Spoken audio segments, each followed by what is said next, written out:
Servus, Glück auf und herzlich willkommen zu einem weiteren FC Bayern Reaction.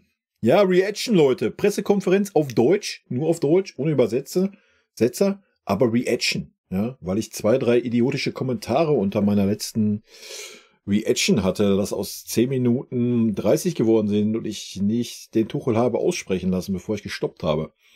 Ja, Leute, wenn ihr nur die Pressekonferenz sehen wollt, guckt sie auf dem FC Bayern YouTube-Kanal oder auf der Bayern-Seite. Wollt ihr meine Reaction dazu haben, guckt ihr hier. Punkt. Ja, spart euch so dämliche Kommentare. Deswegen heißt es Reaction und nicht angucken und stumm sein, oder was? Was ist denn los mit euch, Leute? Mitdenken, Freude schenken, wa? Ja, damit gehen wir rein, Leute. Ich bin gehypt. Ich bin gespannt. Wie gesagt, ich habe keinerlei Vorstellung vom Christian oder Christoph, ne? Christoph, Freund. Ja, und deswegen gehen wir einfach mal frisch, fromm, fröhlich, frei rein in die Dinge. Und ja, ich werde stoppen zwischendurch. Kaum zu glauben. Ach ja, lasst euch nicht ärgern, Leute.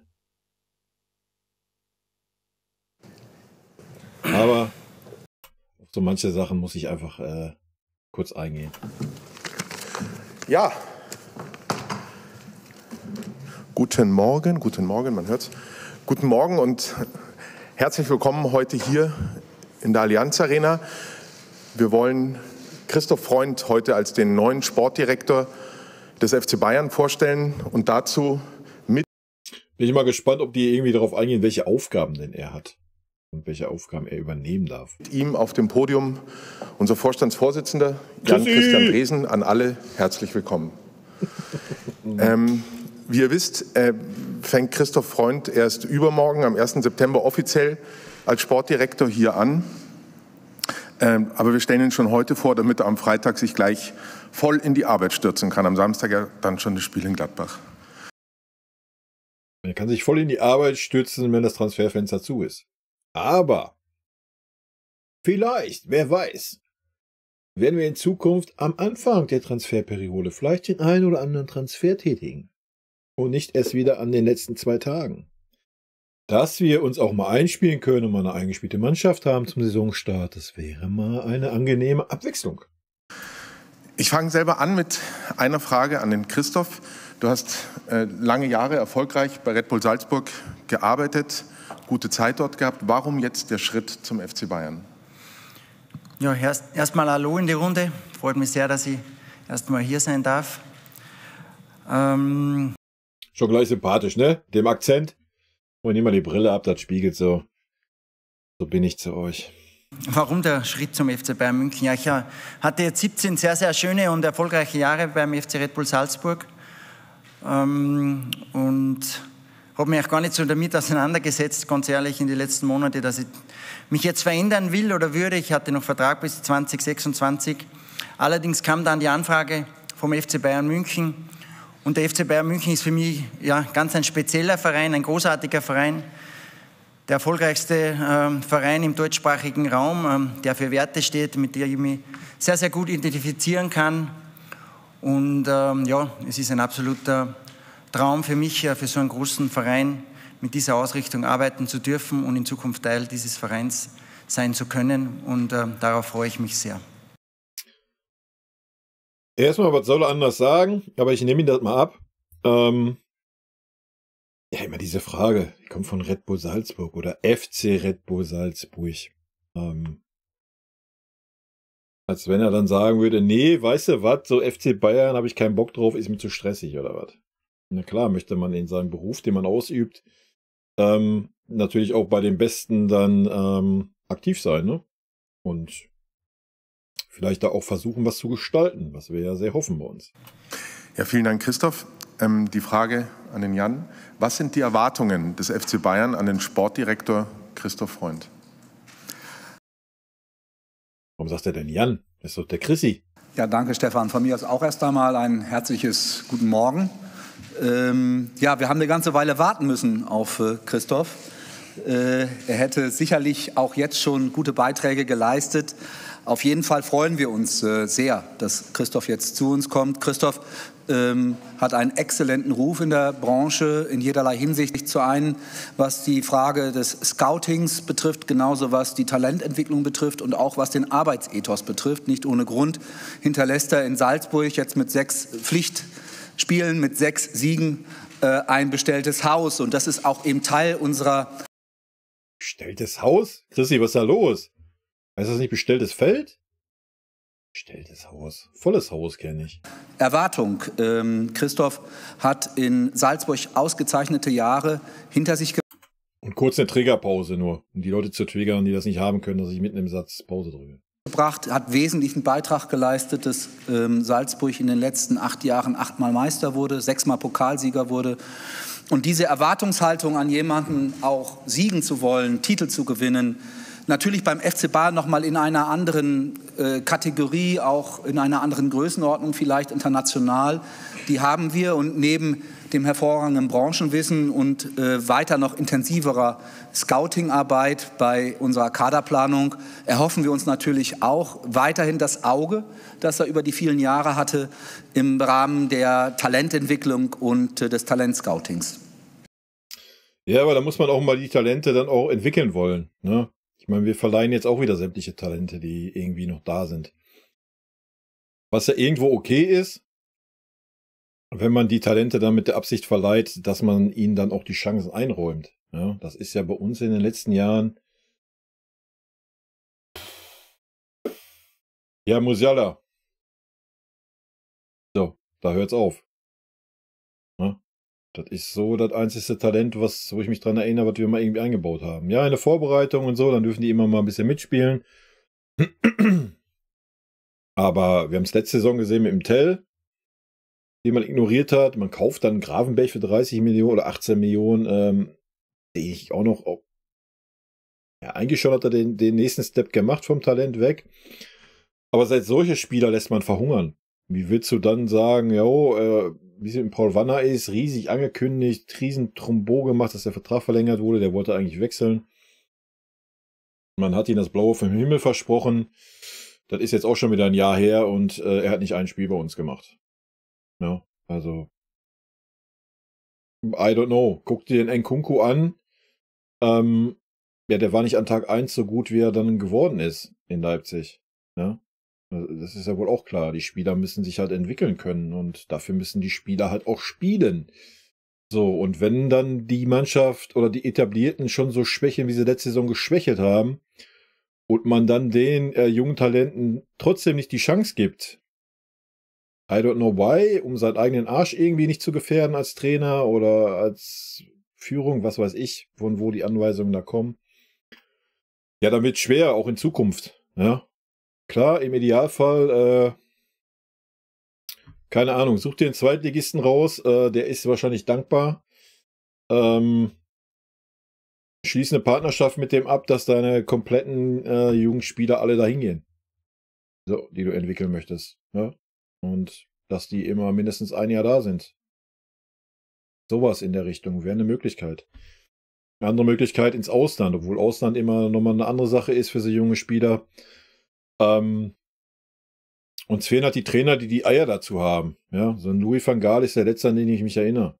Der klipp und klar gesagt hat, hier Müller, Badstuber, Bam, die spielen. Punkt.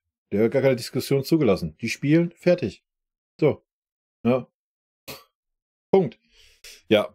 Das ist natürlich Hardcore, das kriegst du heute nicht mehr umgesetzt, da brauchen wir nicht drüber reden. Sei denn, es ist irgendwie so ein Hyper-Ausnahmetalent, aber ich sehe den Tell auch schon als ein Ausnahmetalent. Hat er auch in seinen Kurzeinsätzen bewiesen. Und selbst da haben wir letzte Saison nicht die Eier gehabt. Jetzt haben wir Harry Kane, logisch, da ist er sowieso hinten dran, da kommt er vielleicht mal auf Außen. Ja, aber ich hoffe halt durch die Verpflichtung, dass sich da grundlegend was ändert. Ja, man muss eine gute Mischung hinkriegen. Na klar, werden wir immer mal so eine Granate kaufen müssen wie ein Harry Kane. Ja, ob jetzt immer für 100 Mille ist eine andere Sache, aber wenn wir um die Champions League spielen wollen, kannst du nicht um die Champions League spielen und sagen, ich baue pro Jahr 3, 4 Jugendspieler ein. Das klappt nicht. Ja, das ist ein Ding nur um Möglichkeit. Aber es muss schon möglich sein, dass du 1, 2 Spieler im Jahr ranführst. Ja, die müssen ja, wir reden nicht davon, Stammspieler zu sein, die müssen aber regelmäßige Spielzeit kriegen, dass sie auch entwickeln können. Und wenn es pro Spiel eine halbe Stunde ist, wenn das Spiel schon durch ist, sonst was, ja. Das muss schon möglich sein bei uns. Ansonsten, ja, die zweite Mannschaft spielt in der 4. Liga. Ja, willst du in der 4. Liga irgendwelche Talente entwickeln, die dann Bundesliga-Fußball spielen sollen? Ist halt ein großer Spagat. Schwierig. Klar, sie würden da Spielzeit bekommen, aber natürlich nicht auf dem Niveau, wo dann wirklich ein gutes Talent gefordert wird. Ja, nichts gegen die 4. Liga, aber es ist schon was anderes, ob du Bundesliga spielst oder 4. Liga. Und auch für die Entwicklung halt, ne? Von daher schwierig, aber ich hoffe, da werden neue Konzepte erarbeitet. Wir haben ja noch Partnerschaften abgeschlossen. Aber irgendwie in Amerika und sowas und weiß ich nicht, das fühle ich jetzt auch nicht, wenn man so einen 17-Jährigen sagt, ja, pass mal auf, du musst jetzt nach Amerika gehen oder pass mal auf, du musst jetzt nach Asien gehen, wir schicken dich da jetzt 2 Jahre hin. Ja, kann für die Entwicklung gut sein, kann aber auch super schlecht sein, ja, je nachdem, wie familienabhängig man ist und so weiter. Also da sollte man schon im eigenen Land, womöglich im eigenen Bundesland sogar, sollte man mal schauen, dass man da irgendwelche Partnerschaften schließt, wo man die Jungs dann eventuell unterbringen kann. Und das auch mal ohne den Gedanken jetzt irgendwie daran zu richten, dass man die Talente verleiht, um damit Geld zu machen. Ja? Man sollte da den Fokus dann darauf legen, dass die Talente entwickelt werden und Spielzeit bekommen. Aber das wissen die Herren besser wie ich. Ja, da müssen wir nicht drüber reden. Aber wir haben es bisher nicht hingekriegt in den letzten Jahren. Auch nicht unter Brazzo, ja, der so gefeiert wurde, dass das Internat da aufgebaut hat und alles. Früchte getragen hat das nicht wirklich. Ja? Was aber da in erster Linie daran liegt, dass die Trainer nicht die Eier haben, die Jungs zu bringen. Wir haben Pavlovic gesehen in den Vorbereitungsspielen, der super souverän war. Ich habe da fehlermäßig recht wenig gesehen. Klar, Freundschaftsspiel und so weiter, müssen wir nicht drum herum reden. Ein Kretzig, na klar, defensiv schwach, offensiv aber völlig unbekümmert, völlig rein. Ja, dann liegt's halt am Trainer, war. Da die Eier dann auch zu haben und zu sagen, hier, das ist ein junger Jaus, der macht euch Etablierten jetzt einfach mal Feuer unterm Arsch, ob ihr das wollt oder nicht. Ja? Da müssen wir irgendwie hinkommen. Das wird aber schwierig. Aber vielleicht hören wir jetzt ein paar Sachen. Ich wollte es nur kurz ausführen. Meine Gedanken in dieser Reaction. Vielen Dank. Dann starten wir mit euren Fragen. Zuerst Tobi Altscheffel von Bild Sportbild, bitte. Einen Moment, bis das... Ja, servus, Herr Freund, willkommen in München. Können Sie mal sagen, wie es war jetzt, wo Sie schon wussten, dass Sie kommen würden, dieses Transferfenster von außen zu betrachten, und hat man nicht mal durchgezuckt und gedacht, da hätte ich jetzt den Ratschlag oder jenen? Naja, jetzt mal ganz ehrlich. Ja, na klar, er war noch bei Leipzig beschäftigt, aber wenn es jetzt darum gegangen wäre, irgendeinen Ratschlag zu irgendeinem Spieler zu haben oder zu fragen, hey, hör mal, hast du nicht irgendwie ein defensives Mittelfeld, ein Talent, wo du meinst, das ist eine Kanone? Meint ihr ehrlich, dann hätte man nicht zum Hörer gegriffen, oder was? Ja. Kann ich mir jetzt beim besten Willen nicht vorstellen. Quasi da als Teil des Ganzen, aber noch von außen dabei zu sein. Und an Herrn Dresen, erzählen Sie noch mal, wie die Gespräche bei Uli Hoeneß zu Hause waren, als man dann sich doch recht schnell anscheinend einig wurde. Und gab es eigentlich oder wurde eine Ablöse für den Herrn Freund an Salzburg fällig oder nicht? Ja, es war natürlich ein spezielles Transferfenster, weil eben die Einigung davor schon erfolgte und wir festgelegt haben, dass ich dann mit 1. September starte, aber das Transferfenster jetzt noch in Salzburg tätige.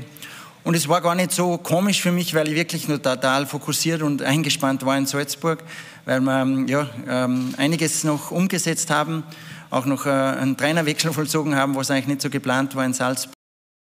Und man muss ja dazu sagen, dass Salzburg natürlich andere Spieler im Auge hat, wie wir das haben werden.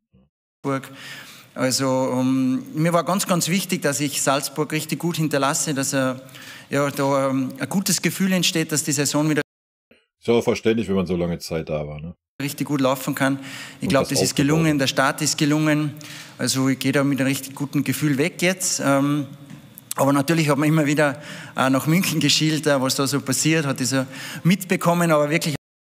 Ja, sag ich doch. Was ist denn los, Alter? Aus der Ferne war in die Tätigkeit nicht involviert. Wir haben noch immer wieder mal ein bisschen einen Austausch natürlich mit Herrn Dresen, aber im Endeffekt... Habe ich doch gesagt, wenn die jetzt irgendwie gesagt hätten, hier hast du nicht noch irgendeine auf der Shortlist oder so. Klar gab es da einen Austausch. Na klar war er nicht in irgendwelche Verhandlungen oder so involviert, das ist klar, wenn er noch da unter Vertrag stand. Aber seine Meinung, ja, man kann ja sprechen, wa? Ich glaube, haben sie es richtig gut gemacht, das Transferfenster. Und man hat es natürlich ein bisschen näher verfolgt wie ansonsten. Aber es war schon noch so, dass ich eigentlich extrem viel zu tun hatte und echt involviert war in Salzburg. Gespräche am Tegernsee sind immer schön. Nein, jetzt Spaß beiseite. Wir haben, glaube ich, dort gute Gespräche gehabt. Karl-Heinz Rummenigge, Uli Hoeneß waren ja in diesen Transfer, wenn man es so sagen will, sehr früh involviert und haben sicherlich einen maßgeblichen Beitrag auch in den Gesprächen mit Christoph gehabt, dass Christoph zu uns gekommen ist. Und dann in der Tat haben wir zügig eine Einigung gefunden. Ich möchte das nicht alles wiederholen, was Christoph gerade gesagt hat. Auf die Frage einer Vereinbarung mit Red Bull Salzburg. Naja, wir geben ja nie en Detail über unsere Transfers Auskunft, auch nicht bei Sportdirektoren. Aber ich glaube, wir haben eine ganz gute Einigung gefunden. Sicherlich für Red Bull keine einfache Entscheidung, denn Ja, wer weiß, wenn man die noch irgendwie ein Ablösespiel war. So ein Freundschaftsspiel in der Winterpause oder zur neuen Saison oder sowas, kann ich mir auch sehr gut vorstellen. Macht man ja auch oft und dass man dann da auf die Einnahmen verzichtet zum Beispiel. Aber wer weiß. Hat's ja gehört. Geheim. Wie Christoph schon gesagt hatte, mit noch immerhin Vertrag bis 26, so einen wichtigen Mann dann abzugeben. Das ist, glaube ich, nur möglich, wenn man auch miteinander mehr als nur oberflächliche Beziehungen hat. Wir haben freundschaftliche Beziehungen mit Salzburg und auch mit dem Stefan Reiter. Und das waren in guten Gesprächen, haben wir eine vernünftige Lösung gefunden. Ja, vielen Dank. Als nächstes bitte Torben Hoffmann von Sky. Hier vorne. Torben!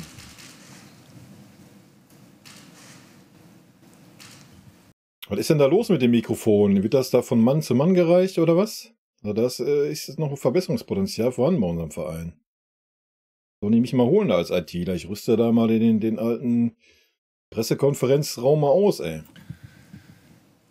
Herzlich willkommen, Herr Freund. Wie würden Sie Ihr Aufgabenbereich, Jan-Christian Dresen hat es ja schon mal so ein bisschen angerissen, dann selbst formulieren, selbst beschreiben und wie kann man sich das in Zukunft vorstellen, auch mit so, ich sag mal, Alpha-Tieren, mit Karl-Heinz Rummenigge, Uli Hoeneß? Sehr spannende Frage. Wahrscheinlich das übliche PR-Blabla, was das anbelangt, aber wer weiß, vielleicht überrascht er uns.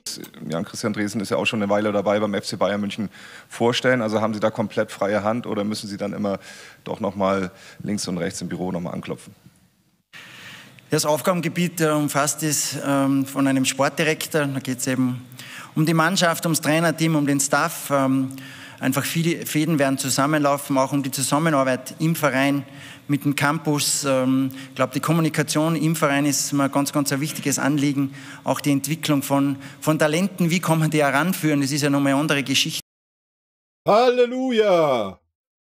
Danke! Bevor er weiterredet. Ich habe es gerade erklärt. Wie in Salzburg, der FC Bayern München hat nochmal andere Ziele, ist nochmal ein anderes Level. Darum müssen wir da, glaube ich, ja, alle zusammen gute Strategien entwickeln, wie uns das gelingt, diesen Spagat zu schaffen, dass wir auch eigene Talente so weit wie möglich an die erste Mannschaft heranführen können und trotzdem den Level halten oder noch besser werden können, weil wir haben sehr, sehr hohe Ziele. Also das Aufgabenfeld ist sehr, sehr umfangreich. Aber ich möchte Ansprechpartner sein für alle im Verein, natürlich ein guter Partner für den Trainer, Ansprechpartner für die Spieler. Ich möchte mich da einfach richtig einbringen mit alles, was ich habe. Unterstützen, wo es nur geht. Ich glaube, das ist ein wichtiger Faktor. Und mit so Persönlichkeiten wie mit Herrn Dresen, Herrn Uli Hoeneß, Karl-Heinz Rummenigge, Herbert Hainer. Ich glaube, die an der Seite zu haben, ist sehr, sehr schön, haben sehr viel Erfahrung und da werden wir uns natürlich immer wieder austauschen. Ich glaube, das ist sehr, sehr wichtig. Das ist der FC Bayern München.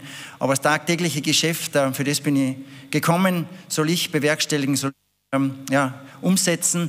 Aber natürlich wird es immer wieder einen Austausch geben und auf das freue ich mich. Okay, das nehme ich ihm schon mal ab. Ja? Ich nehme ihn noch ab, dass er on fire ist und wie ich ein bisschen rausgehört habe, so das alltägliche Geschäft habt ihr mir nicht reinzureden. Bei allem anderen ist natürlich der Austausch da. So habe ich das jetzt mal interpretiert, seine Worte. Sehr angenehm, ja. Und wie er schon sagte, ja, man muss Strategien entwickeln, wie man die Spieler ranführt. Ich habe es ja gerade ein bisschen ausgeführt. Ist bei uns halt nicht so einfach, ne? Ist ja auch klar. Wir haben halt Ziele, du musst jedes Spiel gewinnen, da ist halt natürlich ein bisschen schwieriger, da irgendwelche Talente reinzuwerfen. Aber wenn du dann Spieler hast von einer gewissen Qualität, muss man das Risiko dann halt einfach auch mal eingehen, meiner Meinung nach. Vielen Dank. Dann als nächstes bitte dort oben Klaus Bergmann von der dpa. Hallo, Herr Freund. Hasan Salihamidzic hat auch als Sportdirektor begonnen und ist dann Sportvorstand geworden. Inwiefern ist das für Sie auch eine Ambition, diese Position dann? Das habe ich auch noch nicht verstanden, warum die sich alle immer an dem Sportvorstand so hochziehen. Ja, das hat beim Sommer angefangen. Ich kann mich nicht daran erinnern, dass wir vorher mal einen Sportvorstand hatten. Oder dass das irgendwie mal Thema war. Ja, ob du da jetzt Sportdirektor heißt oder Sportvorstand, wen interessiert's denn? Ja, du sitzt dann irgendwie im Vorstand mit drin oder was? I don't know. Was soll das? Gibt dir das ein bisschen mehr Prestige persönlich oder was? Aber es ändert doch nicht deine Aufgabe im Großen und Ganzen, oder sehe ich das falsch oder? Keine Ahnung. Wilde Position bei uns, Sportvorstand. Zu besetzen, die ja doch von der Ausstrahlung noch ein bisschen mehr ist. Und wie lang läuft Ihr Vertrag? Also für mich ist das nicht mehr. Für mich ist ein Sportdirektor der Mann im Verein, Alter, wenn es um Sportliche geht. Punkt. Wenn es um Trainerfragen geht, wenn es um Spielerfragen geht. Punkt. Und das ist der Sportdirektor. Und das muss kein Sportvorstand sein.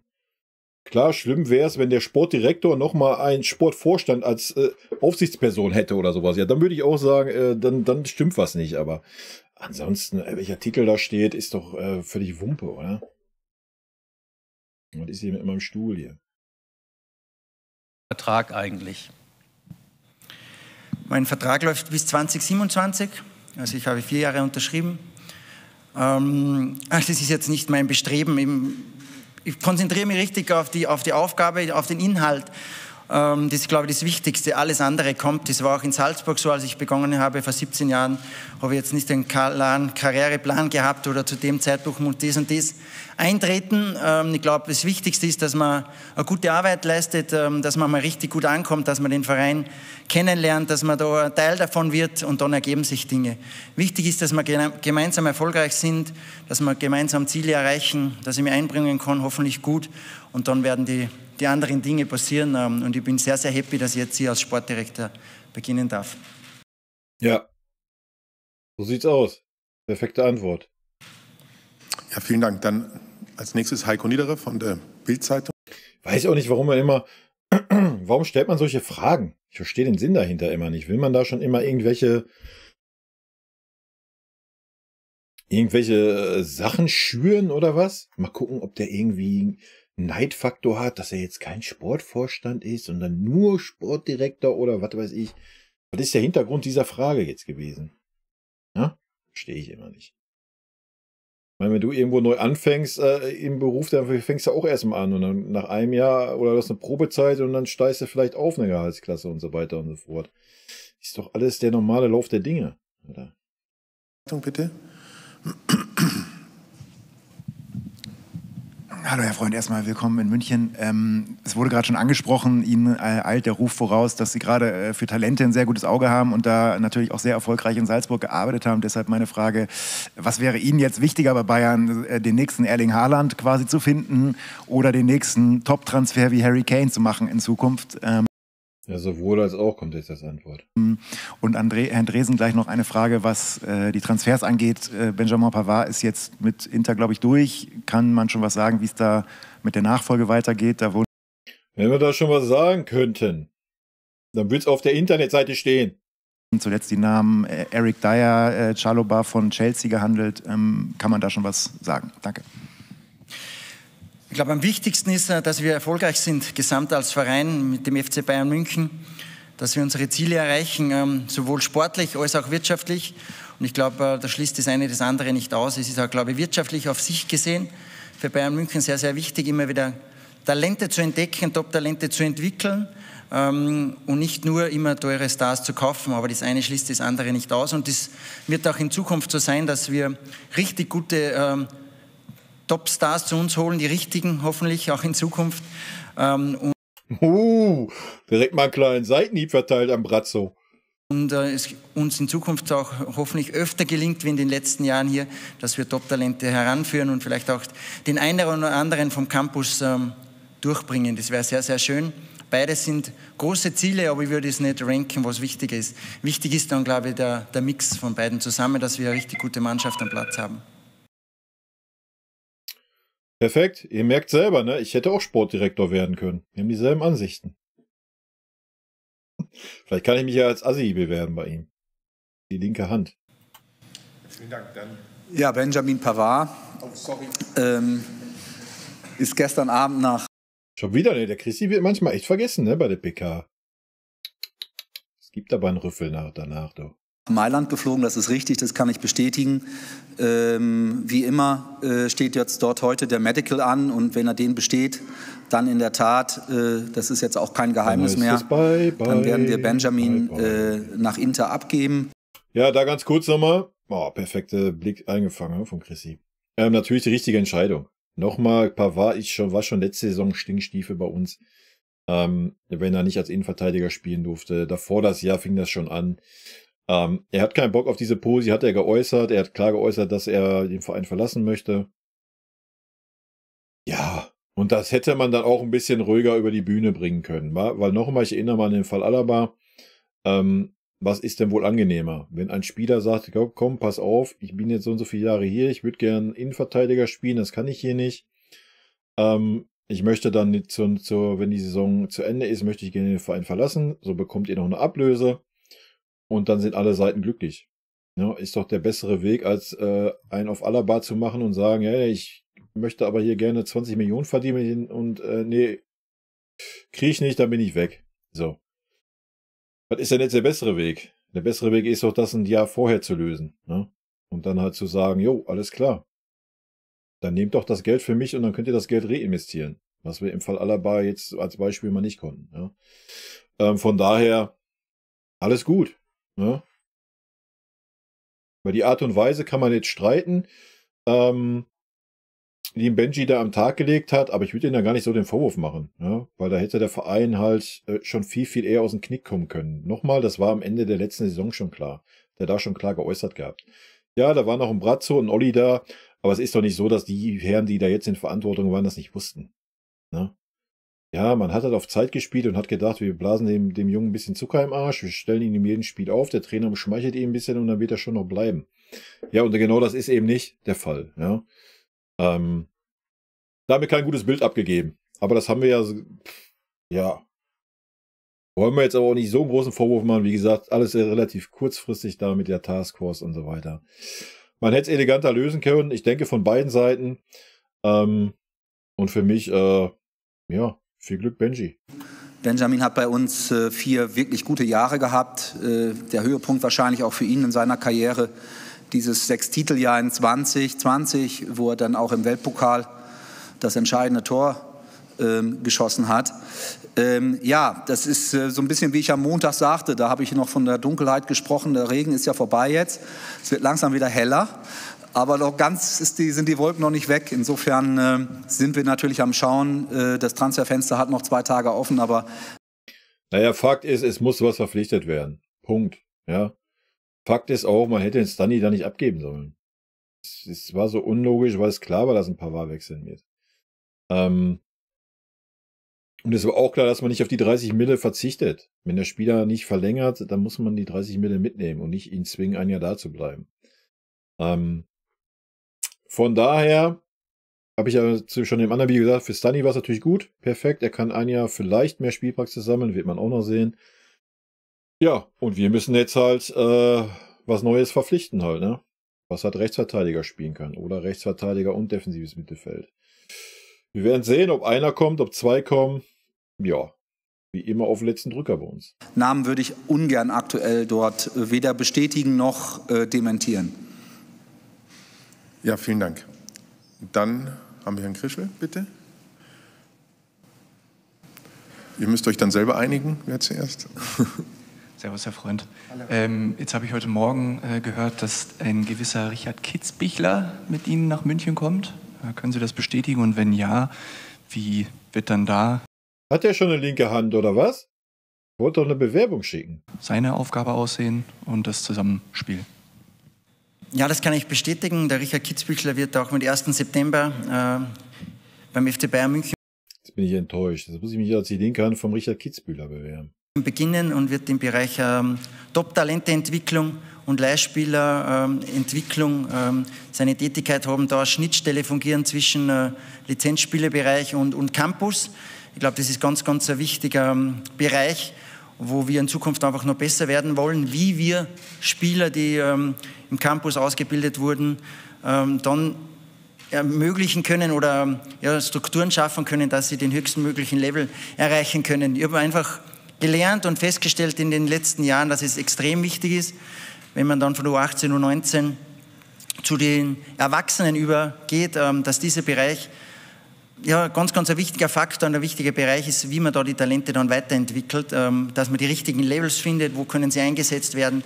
Wir werden natürlich nicht alle Spieler auch entwickeln für den FC Bayern München, denn das ist das höchste Level, aber der Bayern-Nachwuchs entwickelt sehr, sehr viele gute Spieler und auch diese Spieler, die es vielleicht nicht ganz beim FC Bayern München schaffen, ist unser Anspruch dann, dass wir diese Spieler sehr, sehr gut zu guten Profis entwickeln und vielleicht dann auch gute Transfers tätigen können zu anderen Vereinen im internationalen Fußball oder in der Bundesliga. Also wir wollen diese Jungs dann bestmöglich begleiten in dem Zwischenbereich zwischen der höchsten Nachwuchsmannschaft und den Profis und da Strukturen entwickeln, wie wir das am besten gemeinsam schaffen können. Und in diesem Tätigkeitsbereich wird der Richard Kitzbüchler seinen Schwerpunkt haben und da, glaube ich, auch viel zu tun haben. Ja, da wird eine Menge zu tun haben.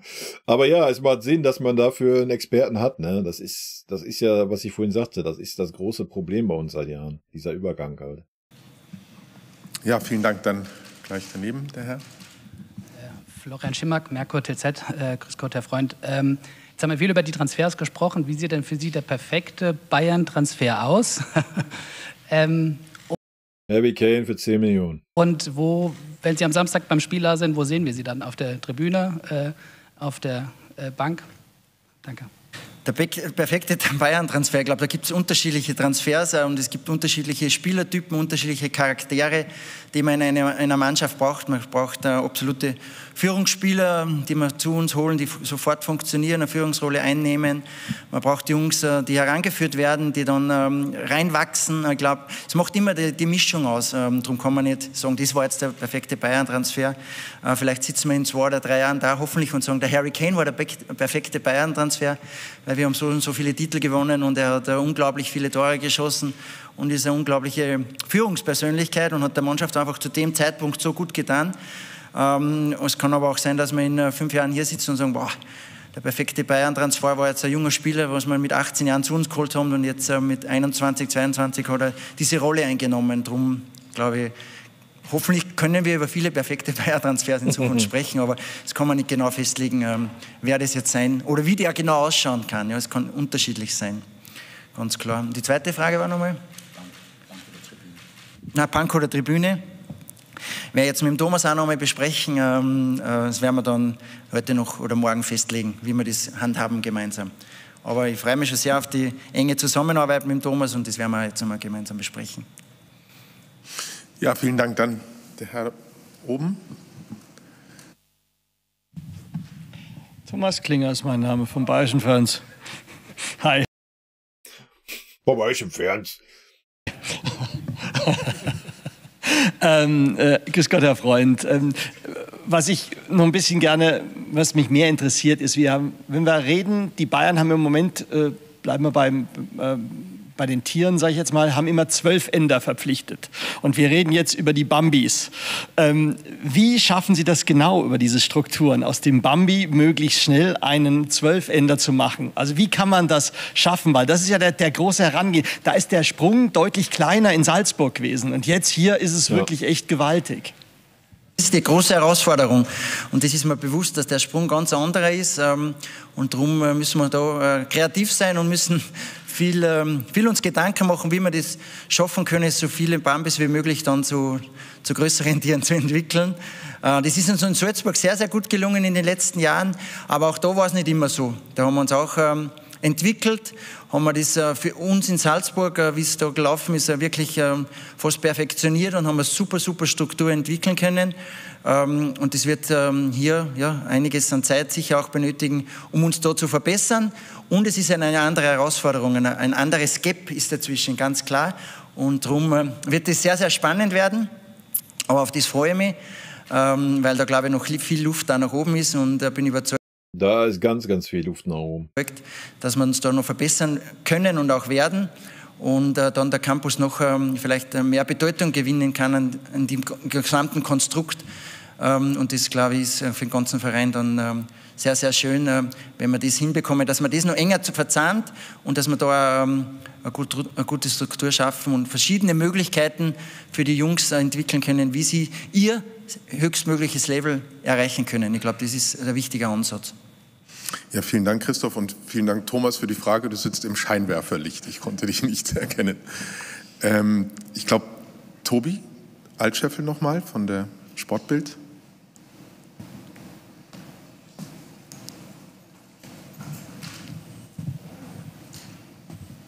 Ich hätte noch zu zwei Personalien eine Frage, jeweils an beide Herren. Herr Freund, wie wichtig ist denn für Sie der Jochen Sauer, den Sie ja schon sehr lang kennen? Und es ist ja nicht nur eine Freundschaft, sondern jetzt mit dem Campus und der Verzahnung könnte das ja eine sehr enge Verbindung sein bei Ihnen.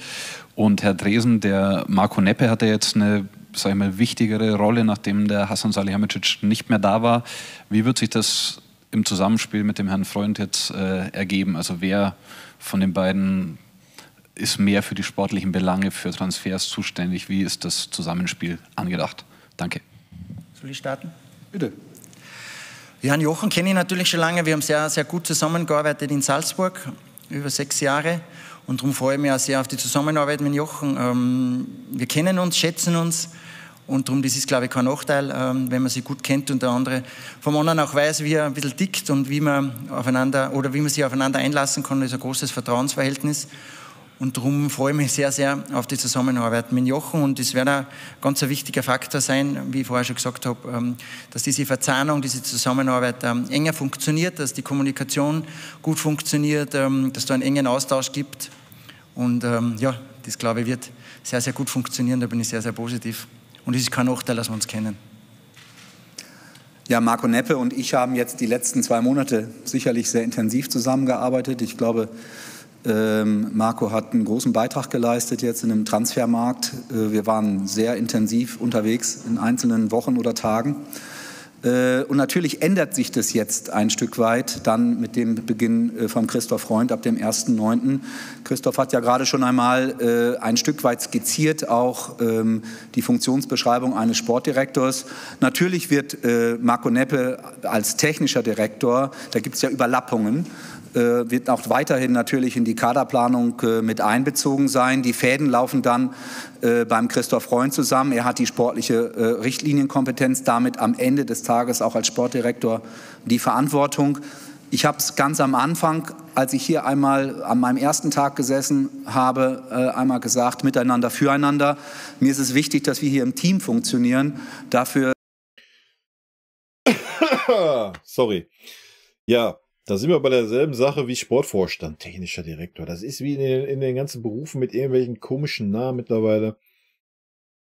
Unterm Brazzo war die rechte Hand vom Brazzo. Oder sagen wir mal vielleicht sogar der mehr zugearbeitet hat dem Brazzo, als wie der Brazzo wirklich gemacht hat bei den Transfers. Bin ich sehr gespannt, inwieweit das klappt, weil ich denke, der Christoph ist eher auch der die Sachen selbst in die Hand nimmt, wa? Bin ich sehr gespannt, wie das in Zukunft klappt oder ob wir vielleicht in 2 Monaten da noch hören, so, wir trennen uns von Marco Neppe. Mal abwarten. Technischer Direktor, I don't know, ich würde da gerne mal ein Aufgabenfeld für sehen. Bin ich angetreten, dafür werde ich alles geben und ich habe ein sehr positives Gefühl für den Start. Ja, vielen Dank. Dann haben wir hier oben. Es wäre halt schlecht, wenn wieder irgendwelche, ja, wie soll man sagen, Kompetenzneidungen da wären oder sowas. Ne? Aber Christi hat es ja gerade klargestellt, der Christoph ist, was das sportlich anbelangt, der Chef. Punkt. Ein Gast aus Österreich, aus Salzburg, herzlich willkommen. Hallo, Christoph Nister, Kronenzeitung. Eine Frage an den Herrn Dresen. Sie haben vorhin schon die Stärken vom Christoph Freund hervorgehoben, was das Auge für den Nachwuchs betrifft. Welche weiteren Stärken würden Sie ihm zuschreiben? Und eine Zusatzfrage. In Österreich werden Sie vermutlich niemanden finden, der irgendwas Schlechtes über den Christoph sagt. Und wie haben Sie ihn denn als Mensch kennengelernt? Also ich könnte jetzt auch gar nichts Schlechtes aktuell über den Christoph Freund sagen. Ach Gott, es ist wie, im Leben gibt es ja immer auch Höhen und Tiefen. Und ich glaube, jeder Mensch hat auch mal Phasen und Momente, wo es ihm selber nicht so geht oder wo man selber nicht gut drauf ist und das eigene Umfeld das dann auch spürt. Also der Christi ist einfach super authentisch, oder? Ha? So, habt ihr schon mal so eine Aussage irgendwo vom Olli Bratzo oder sonst was gehört, einfach so aus dem Leben raus, so? Ja, so ist es auch. Wenn man halt scheiße drauf ist, das merkt man bei mir auch an manchen Videos. Wenn ich da scheiße drauf bin, dann ist auch gleich ein anderer Gangton, als wenn nicht, war. Ist halt so. Dafür mag ich ihn. Also, wenn Sie meine Frau fragen, die könnte da den einen oder anderen Moment beschreiben, wo ich auch nicht immer gerecht war. Und ich kann mir nicht beim besten Willen nicht vorstellen, dass Christoph immer nur gut drauf ist. Aber um auf den ersten Teil Ihrer Frage zurückzukommen, ich hab in den Gesprächen, die wir gemeinsam geführt haben, Christoph Freund als jemanden kennengelernt, der, es mag komisch klingen, aber ganz klar im Kopf ist, der eine klare Aussprache pflegt, die genauso rüberkommt, dass man das Gefühl hat, da sagt jemand genau das, was er denkt und vermittelt den Eindruck, das auch zu machen, was er sagt.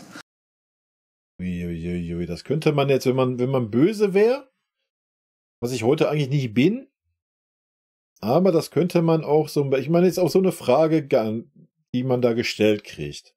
Ne? Wie hat man ihn wahrgenommen und so? Man hört nichts Schlechtes über ihn, hätte man einfach sagen können, ja, ist ein fröhlicher Typ und wir gehen rein zusammen und das wird schon alles gut gehen mit der Zusammenarbeit. Dann so eine Aussage zu treffen, kann man jetzt natürlich auch wieder so ein bisschen das Gegenteil in die vorigen Herren, die in der Verantwortung standen, ummünzen. Aber das schenken wir uns mal. Und das ist ja heutzutage nicht immer selbstverständlich. Ich meine, heute wird viel gesprochen, aber selten das getan, was man sagt. Und True. Erlebt ihr hier auf dem Kanal übrigens nicht, Leute. Ja? Das mal klar zu sagen. Auch wenn das nicht jedem gefällt hier, kann ich ja auch vielleicht nochmal, weil es wird ja eh hier heute eine Stunde wieder, die Reaction.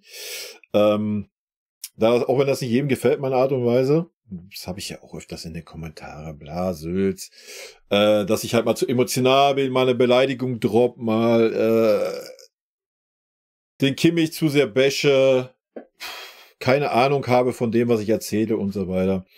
Das ist völlig legitim. Ne? Das könnt ihr auch in die Kommentare schreiben, das lese ich mir auch durch. Und ja, man könnte natürlich ab und wann mal eine Beleidigung weglassen und sowas, aber das ist einfach Fußball, ist aus der Emotion heraus und das bin ich. Ja? Das bin ich als Typ und ja, dem einen gefällt's, dem anderen nicht und das ist auch gut so.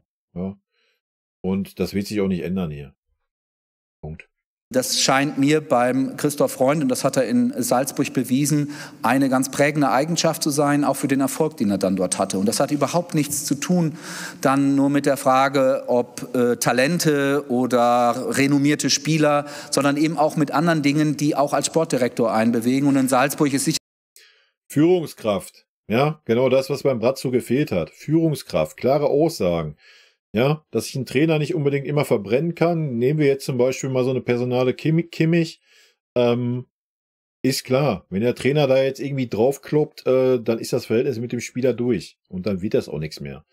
So, da erwarte ich vom Sportdirektor, wenn die Leistungen weiterhin so kacke sind und ein Kimmich meint, er muss da immer aus der Reihe tanzen, ja, dann dafür ist der Sportdirektor da und dann muss der Sportdirektor da einschreien. Ob er das dann intern tut oder nach außen gerichtet. Natürlich erstmal intern, wenn das nicht fruchtet, dann aber auch mal nach außen. Ja?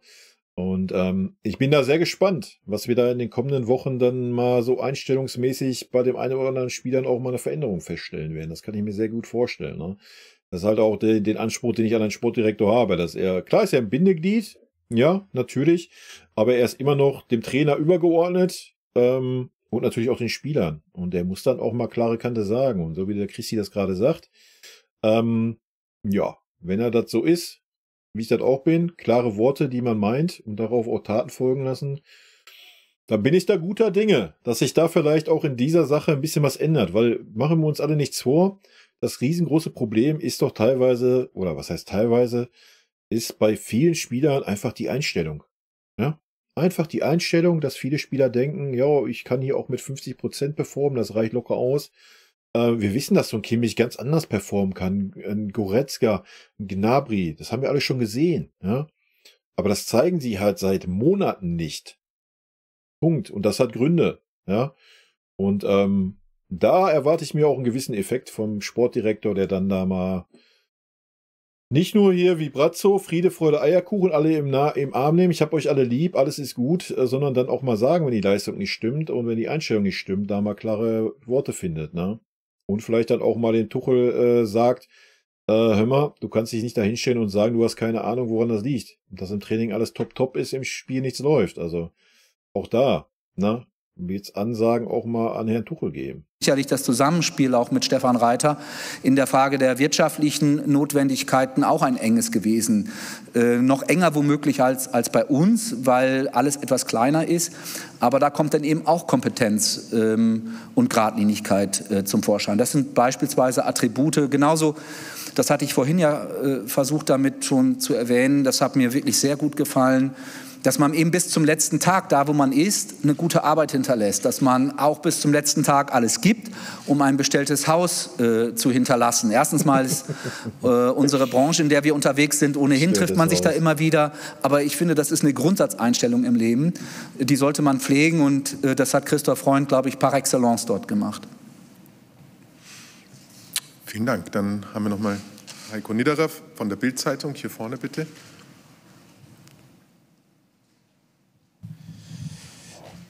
Noch eine Frage an Herrn Freund. Sie haben gerade Thomas Tuchel erwähnt. Können Sie mal kurz sagen, wie so die bisherige Zusammenarbeit mit ihm war? Gab es da schon mal einen Austausch? Ich glaube, der einzige Satz oder längere Satz, den man von ihm im Sommer gehört hat, war der, dass er nicht so richtig eingebunden war in die Suche. Deswegen natürlich die Frage. Ja, natürlich gehört ein Trainer nicht in die Suche eingebunden, wer sein Chef wird. Also ich werde ja auch nicht in die Suche eingebunden, wer mein neuer HR-Chef wird oder sonst was.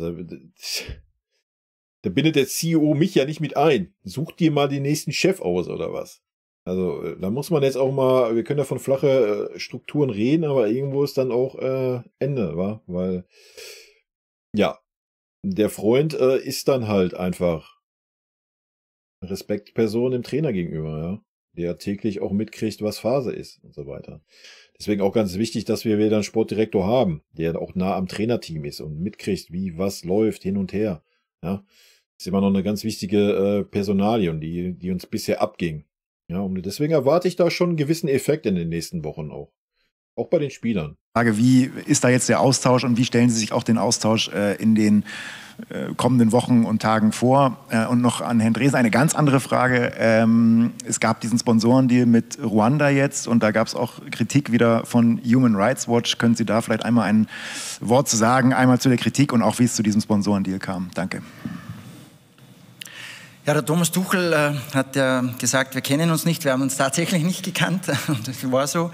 Mittlerweile kennen wir uns, wir haben uns schon getroffen, wir haben uns einige Male ausgetauscht, wir stehen im Kontakt.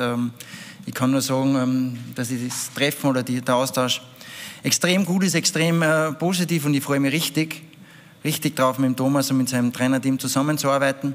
Ist für mich einer der besten Trainer der Welt, hat so extrem viel erreicht. Sehr viel Erfahrung gesammelt, bei großen Vereinen, mit großen Topstars zusammengearbeitet, was sicher auch nicht immer so einfach war, wo man sich weiterentwickelt.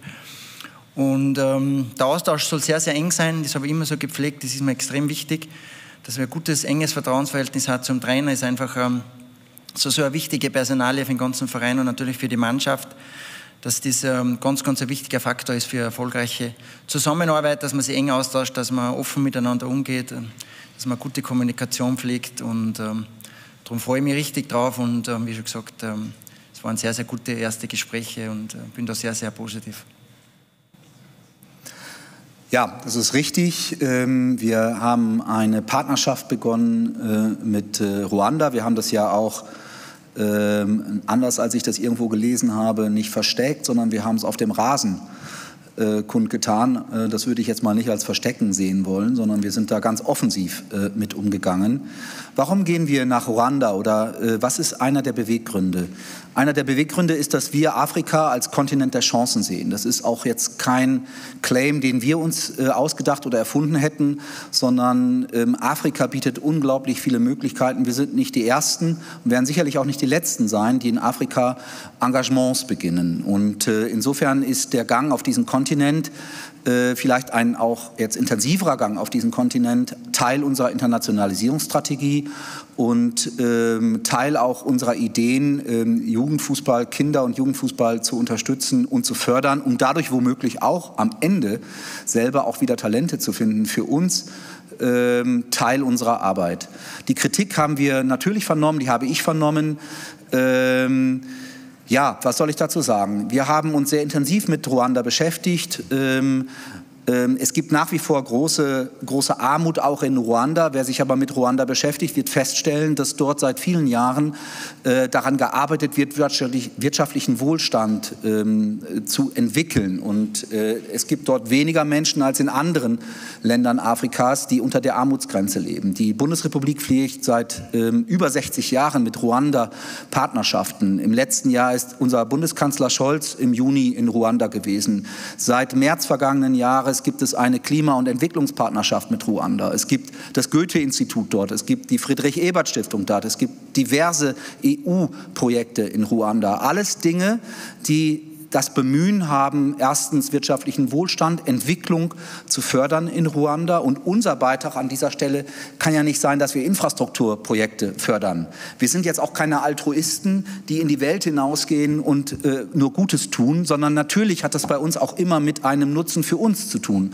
Und deswegen ist für uns alles, was wir da im Bereich von Grassroots-Projekten und Ähnlichem machen, auch Entwicklungsarbeit in direkter Form, auch für den Fußball. Einmal in Ruanda selbst, weil mit den Kindern und den Jugendlichen über den Sport, über den Fußball, im Übrigen ist Fußball in Ruanda Sportart Nummer 1, wollen wir ein Stück weit diese Kinder an den Sport heranführen, ihnen Entwicklung geben und natürlich, und deswegen heißt es auch Visit Ruanda, Ruanda hat keinen Mehrzugang, Ruanda hat eigentlich nur 2 Möglichkeiten, Wohlstand zu erzeugen. Einmal, und das machen sie seit vielen Jahren, indem sie ihre Hauptstadt zu einer Messe- und Kongressstadt entwickeln, Kigali.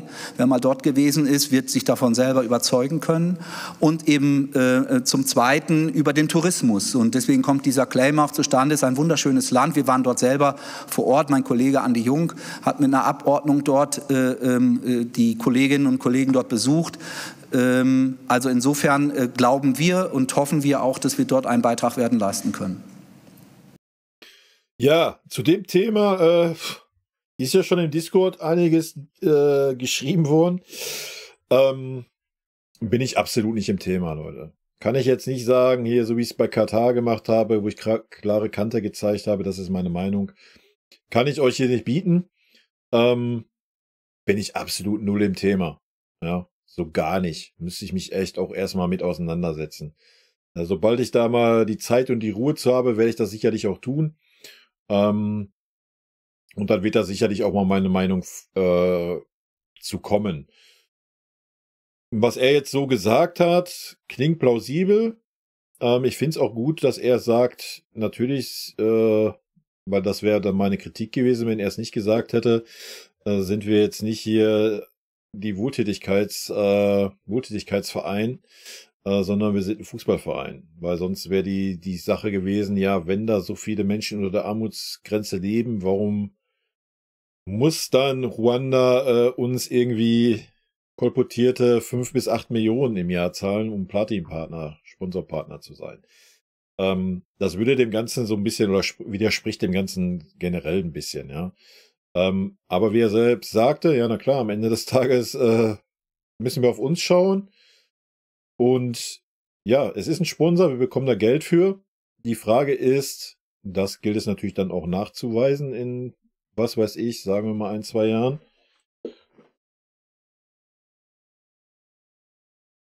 Inwieweit wir da vielleicht für positive Veränderungen gesorgt haben. Klar ist das nicht unser Auftrag. Unser Auftrag ist, ja, wie er es sagt, Visit Ruanda, dafür zu sorgen, dass das Land mehr Aufmerksamkeit bekommt. Dafür bekommen wir das Geld. es wäre jetzt vermessen zu sagen, wir bekommen jetzt das Geld, damit wir da irgendwelche Aufbauarbeit leisten oder sonst was. Ja, das kann natürlich ein super Nebeneffekt sein, ja, aber nochmal, um mir jetzt da eine persönliche Meinung zu bilden und zu sagen, jo, kann ich voll hinterstehen oder sehe ich kritisch oder dies oder das, bin ich viel zu wenig drin im Thema Afrika. Ich weiß, da gibt's ganz unterschiedliche Meinungen von bis halt einfach, ja. Von daher ist das mein kurzes Statement. Mehr kann ich da absolut im Moment nicht sagen. Das wäre alles dann nur basierend auf irgendwelchen Halbwissen, aber generell bin ich der Meinung, man muss auch nicht immer alles glauben, was direkt in irgendwelchen Zeitungen steht, ja. Wo dann gleich wieder ein Fass aufgemacht wird, weil die Zeitungen wollen Schlagzeilen haben, die wollen Verkaufszahlen haben, das ist natürlich ein Punkt. Da tue ich mich schwer mit, jetzt zu sagen, jo, das ist alles so, wie die das da schreiben. Da muss man schon ein bisschen weiter reingehen in die Materie, ne? Er hat ja so ein paar Stichpunkte auch angerissen, was unsere Regierung betrifft und so weiter. Von daher ist das Thema für mich einfach aktuell viel zu komplex, um da was zu sagen. Ne? Von daher geduldet euch da mal ein paar Wochen, Monate, bis ich da mal die Zeit habe, mich da ein bisschen einzuarbeiten, und dann werde ich da mit Sicherheit auch eine Meinung zu haben und dann auch die vertreten und dazu stehen. Ja, vielen Dank. Dann machen wir noch 1, 2 Fragen, bevor wir zum Ende kommen. Machen wir nochmal Mario Krischl vom Kicker und dann noch Klaus Bergmann als krönenden Abschluss von der dpa. Ich kenne die schon alle, als würden die immer hier bei mir mit im Wohnzimmer sitzen. Ey. Jetzt hätte ich noch 2 Fragen an Herrn Freund. Zum einen, man hört ja hin und wieder von so einer Art Gentleman's Agreement, wenn man innerhalb einer Saison von einem Verein zum anderen wechselt. Gibt es so eine Art Vereinbarung mit Salzburg, dass Sie jetzt, sage ich mal, in diesem Transferfenster oder im nächsten erstmal die Finger von den Spielern dort lassen? Und die zweite Frage wäre, Ihr Lebensmittelpunkt bleibt ja, glaube ich, Salzburg. Können Sie vielleicht mal ein bisschen erklären, wie dann so die tägliche Arbeit abläuft? Wird es da Homeoffice-Wochen geben, eine Wohnung in München oder wie ist da so der Plan? Danke. Es gibt kein Gentleman Agreement, aber wir haben, glaube ich, ein sehr, sehr super Verhältnis zwischen den Vereinen und den handelnden Personen. Und es ist jetzt auch nicht mein erster Plan, dass ich Spieler aus Salzburg zu Bayern München hole. Das ist bis jetzt auch noch nie passiert. Auch dieser Gap ist ein großer. Bayern München ist einfach so sieht's aus. Nochmal eine andere Liga, obwohl natürlich in Salzburg einige Jungs sind, die jetzt sehr, sehr großes Potenzial haben, und schauen wir mal, was in Zukunft passiert, aber das ist jetzt nicht unser erster Ansatzpunkt oder unsere oberste Priorität. Aber es ist nicht weit weg, also wenn wir aber wenig scouten, haben wir einen kurzen Anreiseweg. Das ist kein Nachteil, wir kennen die Jungs. Das Zweite ist, ja, mein Lebensmittelpunkt, meine Familie bleibt in Salzburg, es ist ja nicht ganz aus der Welt, also 130, 140 Kilometer. Wollte ich gerade sagen, wo ist das Problem? Da kannst du mit dem Auto hin und her fahren, Alter. Auch wenn die Autobahn nicht immer frei ist, ja, ist es zu bewerkstelligen. Aber ich habe mir schon eine Wohnung gesucht, wo ich jetzt dann Anfang September schon einziehen kann, was mir richtig, was super ist für mich, weil ich ankommen will, weil ich einfach Zeit verbringen will in München, ich will den Verein kennenlernen, die Leute kennenlernen, und da will ich nicht in jeder freien Minute nach Salzburg heimfahren. Ich will hier mir einfach mich wohlfühlen in Salzburg, ich will Münchner werden und ich will den Verein inhalieren, und dafür braucht man Zeit. Und meine Familie kann ja immer wieder mal rauskommen, und ich werde natürlich auch immer wieder mal heimfahren, ganz klar. Aber ich will mich da wohlfühlen und ich will richtig ankommen, und dafür werde ich viel Zeit in München verbringen. Und darauf freue ich mich auch schon. Es ist eine sehr, sehr schöne Stadt, was ich noch besser kennenlernen will, und auch die Menschen. Er kommt auf jeden Fall sympathisch rüber, und wie gesagt, man nimmt ihm auch ab, was er sagt. Das finde ich immer ganz wichtig. Das hat man bei vielen anderen Personen, gerade im sportlichen Bereich, nicht. Das ist dasselbe wie bei Chrissy. Chrissy nimmst du halt auch ab, was er dir erzählt. Ja? Da hast du auch nicht das Gefühl, dass er dir irgendwie nur das erzählt, was du hören willst. So, das finde ich immer ganz wichtig. Gut, dann, wie angekündigt, das Finale Furioso. Das muss jetzt aber eine Brüllerfrage sein. Herr Dresen, Christoph Freund hatte die Frage so ein bisschen umdribbelt Richtung Sportvorstand. Suchen Sie jetzt noch konkret einen Sportvorstand, oder ist es wirklich so, dass jetzt erstmal Christoph Freund sich einarbeiten soll und er damit die Möglichkeit hat, sich im Prinzip den gleichen Weg wie Salihamidzic zu gehen? Und Herr Freund, morgen ist Champions-League-Auslosung. Ist Salzburg jetzt Ihr Traum los, oder sagen Sie, naja, muss jetzt nicht sein? Noch mal ganz kurz, bevor die guten Herren antworten. Ich verstehe die Position des Sportvorstands nicht wirklich. Schon gar nicht bei uns im Verein. Ja, du hast genug Granden da hocken, die genug Ahnung vom Fußball haben im Vorstand. Das ist ja jetzt nicht irgendwie ein Vorstand, wo keiner drin ist, der keine Ahnung von Fußball hat. Von daher habe ich die Position des Sportvorstands, verstehe ich die nicht wirklich. Soll die da sein, um den Sportdirektor zu kontrollieren oder was? I don't know. Das kann dann auch der gesamte Vorstand tun. Da muss ich nur extra jemanden für haben. Aber mal gucken, was der Chrissy erzählt. Ganz kurz, muss nicht unbedingt sein. Ich war schon so oft im Stadion in Salzburg und Salzburg hat jetzt schon zweimal gegen Bayern München gespielt, auch in der Champions League, einmal in der Gruppenphase und einmal im Achtelfinale. Also muss nicht sein. Vielleicht dann im Viertelfinale wäre schöner. Karrierewege müssen immer mit dem ersten Schritt beginnen. Der Christoph Freund hat doch noch nicht mal angefangen. Da ist es schwierig, bereits über den nächsten Karriereschritt zu sprechen. Ich bin der Meinung, wir sollten den Christoph Freund jetzt anfangen lassen zu arbeiten. In aller Gelassenheit, mit aller Ruhe, überhaupt kein Stress. Ganz im Gegenteil, wir sind total fröhlich und glücklich, dass er jetzt dann endlich bei uns am 1. September anfängt. Wir wollen eine Top-Saison mit ihm gemeinsam haben und dann schauen wir mal, wie es weitergeht.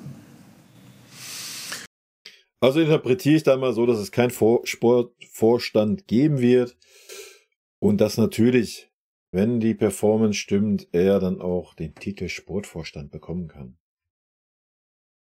For what? I don't know. Ja, herzlichen Dank. Dann würde ich Jan-Christian Dresen und Christoph Freund noch kurz zum Foto hier, zum Handshake bitten. Handshake. Vor dem Bayern-Logo, genau. Hier am Logo am besten.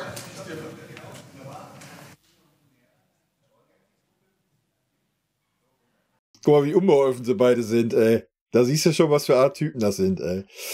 So gestellt mögen sie halt nicht.